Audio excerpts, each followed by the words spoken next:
Kurt Schlichter joins us on the phone. My friend, I like your column. I like your column out today because I think you get right to the heart of it. Doesn't it feel that way, that whether or not you hate Mitch McConnell is sort of viewed as a measure of how devoted or you are to conservatism? And if you don't hate him and want him to die in an AIDS fire, then, I guess you're a rhino. But you make some good points in this.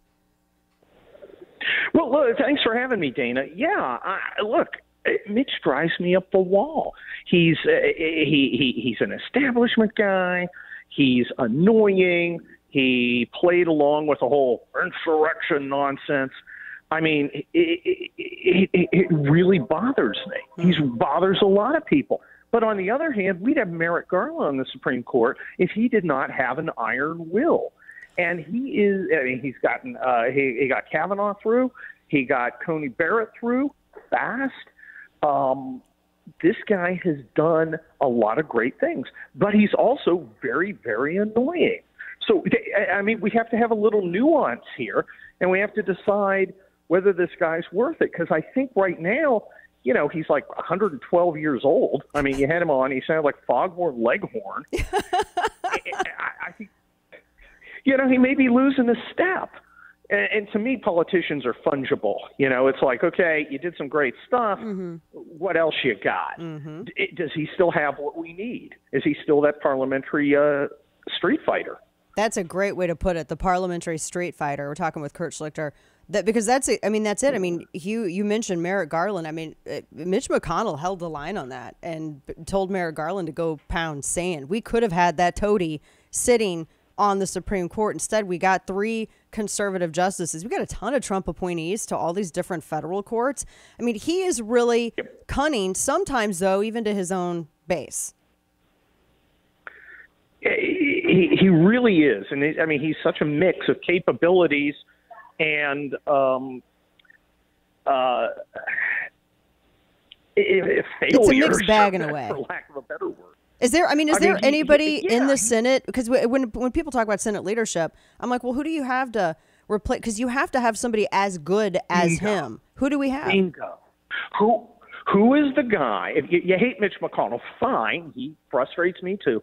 What's the name of the guy who keeps together a 50-senator coalition ranging from Susan Collins to Josh Hawley to to Rand Paul or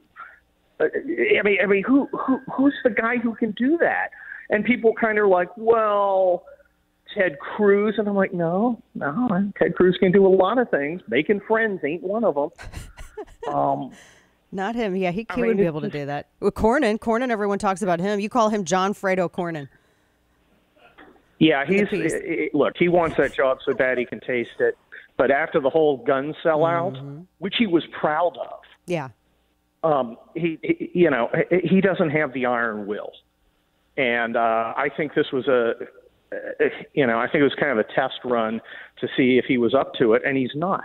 No Republican senator was elected with a mandate to go increase gun control, right, in any form, and he did it, and he thought the liberals would love him, and they are still beating on him. Yeah. So, yeah, what a clown. Yeah, we're talking with Kurt Schlichter. His new piece gets into Mitch McConnell because I feel like that's going to be an ever-pressing measure. I mean, it has been in all the primaries that have been held around the country, but I think after, we as we barrel towards the midterms, it really does seem, and I saw an interview on MSNBC where they were talking, or not MSNBC, CNN, same thing, where they were talking to some Republican and they were asking about Senate leadership. And I really feel like they're like keen on to that. And realizing that, that's a contentious issue on the right. So let's make sure that we pointedly ask every single Republican about Senate leadership and drive a wedge and divide them further. And all. I mean, I feel like they're really picking up on that. Do you get that impression? I do. And that's becoming a test. A lot of people say, well, he's just going to go and support Mitch McConnell. Well, sometimes you should support Mitch McConnell. Other times you should tell him to pound sand. I mean, it's not. Why does it have to be all or nothing?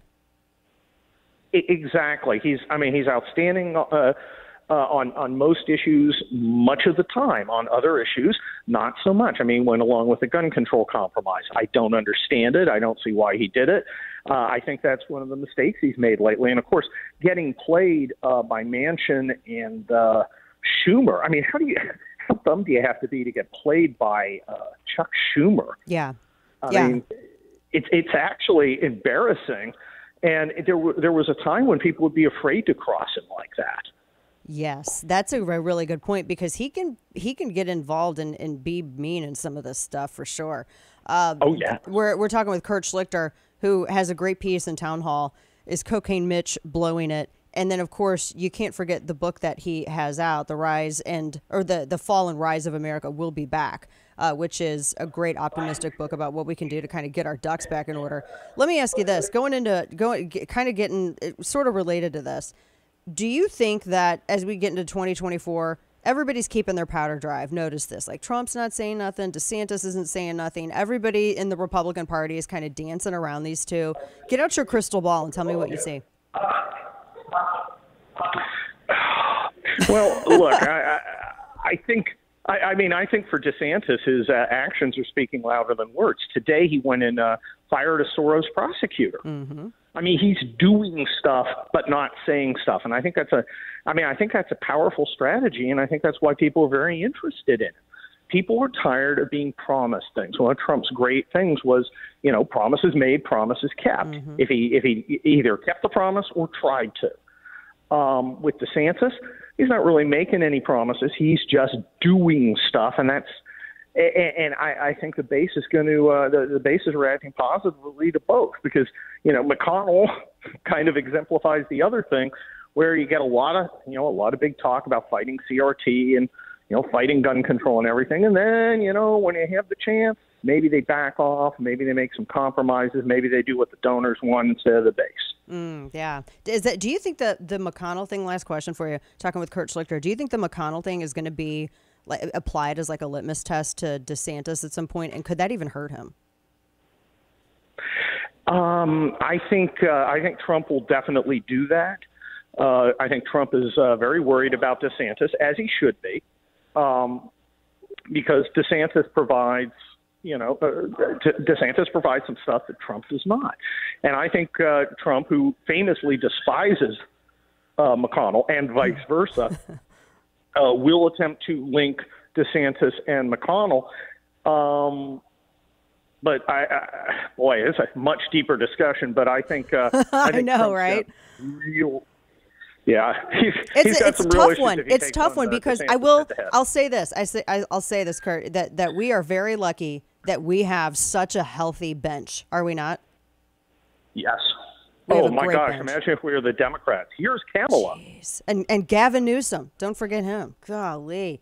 Our friend Kurt Schlichter, his piece is Cocaine Mitch Blowing It over at Townhall right now. And, of course, don't forget his book, Will Be Back, The Fall and Rise of America, available now wherever books are sold. Kurt, it was good to see you.